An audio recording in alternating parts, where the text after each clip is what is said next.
তখন আমরা 11 নম্বর সেক্টরে ছিলাম। আমরা 11 নম্বর সেক্টরে ওইখানে যে আমাদের ব্রাঞ্চ আছে আমরা ওইখানে ক্লাস করি। সেইখানে আমরা যেহেতু পরীক্ষার্থী, আমরা এবার পরীক্ষার্থী, এইচএসসি পরীক্ষার্থী, আমাদের সাজেশনের জন্য ডাকা হয়েছিল। তো আমরা হঠাৎ করে শুনলাম যে দিয়াবাড়িতে একটা বিমান ক্র্যাশ হয়েছে, বিমান বাহিনী প্রশিক্ষণ বিমান।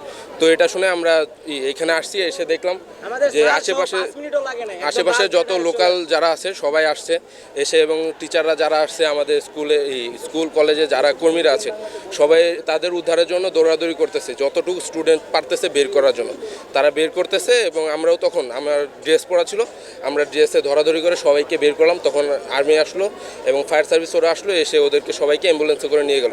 আমরা সবাই একত্রে মিলে তাদেরকে অ্যাম্বুলেন্সে তুলে দিলাম। এটা তো মুখে বলার মতো না যে একটা বিভীষিকাময় অবস্থা হয়ে গেছিল।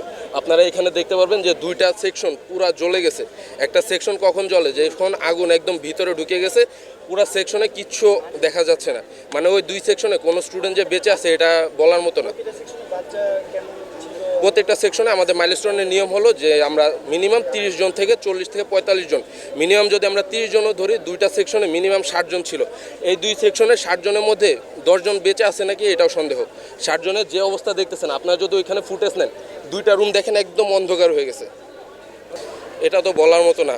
সে একজন মা, সে শিক্ষিকা হওয়ার আগে সে অন্য তার যে সন্তান আছে তার মা হওয়ার আগে সেই প্রতিষ্ঠানে তার যে ক্লাসে বাচ্চারা ছিল এতদিনের সম্পর্ক অবশ্যই বাচ্চাদের মতোই ছিল তার কাছে। সে আগে ওদের কথা ভাবছে, সে নিজে তো পুড়ছে বা তার আগুন লাগছে বডিতে, সে ওই সময় তার নিজের পড়া করেনি, সে অবশ্যই আগে স্টুডেন্টদের বের করছে। কারণ তার সেকশনে কোনো স্টুডেন্ট মারা গেছে বা হতাহত হয়েছে এরকম কোনো ঘটনা ঘটেনি। সে তার স্টুডেন্ট যতগুলো ছিল সবাইকে বের করছে এবং তারপরে সে বের হয়েছে। সে বের হওয়ার পর যেটা দেখলাম যে তার অবস্থা খুবই শোচনীয়। মানে তাকে আমরা ধরে আগে স্ট্রেচারে নিয়ে গেছে, স্ট্রেচারে নিয়ে তাকে আগে হসপিটালে অ্যাডমিট করা হয়েছে। তার বডির প্রায় 85 থেকে 90% বডি পুড়ে গেছে। কি বলবো ভাই, এখান দিয়ে যে নিয়ে গেছে, প্রত্যেকটা বাচ্চা যে নিয়ে যাওয়া হচ্ছে তাদের বডি থেকে চামড়া খসে খসে পড়তেছে, যেগুলো গণমাধ্যমে দেখানো নেই। দেখানো হলে কি হবে, সেনাবাহিনী বিমান বাহিনীর নামের দুর্নাম হবে যে তাদের জন্য এত বড় একটা দুর্ঘটনা ঘটছে। খালি দেখাচ্ছে কি যে ওই যে আগুনে ধরছে নিয়ে যাচ্ছে পোলাপানদের। এটা বিশেষ করে যমুনা টিভিতে, আমাদের যখন যমুনা টিভিতে ব্রিফিং করতেছিল প্রিন্সিপাল স্যার এবং কলেজ ক্যাপ্টেনরা, হঠাৎ করে আর্মিরা পিছন থেকে এসে প্রিন্সিপালকে ওপেনলি থ্রেট করছে। আমাদের একজন খুব প্রিয় ম্যাম, আমাদের বাংলা ম্যাম, তার গায়ে হাত তুলছে। সেনাবাহিনী একজন ম্যামের গায়ে হাত তুলছে, এই বাংলাদেশের সেনাবাহিনী, তারা প্রিন্সিপালকে ওপেনলি থ্রেট করছে যে বেশি লাফালাফি করেন না, বেশি কিছু হয়নি, এতগুলো বাচ্চা মারা গেছে, বেশি কিছু হয়নি, লাফালাফি করবে না। তার নিজস্ব প্রতিষ্ঠানে বাচ্চা মারা গেছে, সেনাবাহিনীর বাচ্চা না।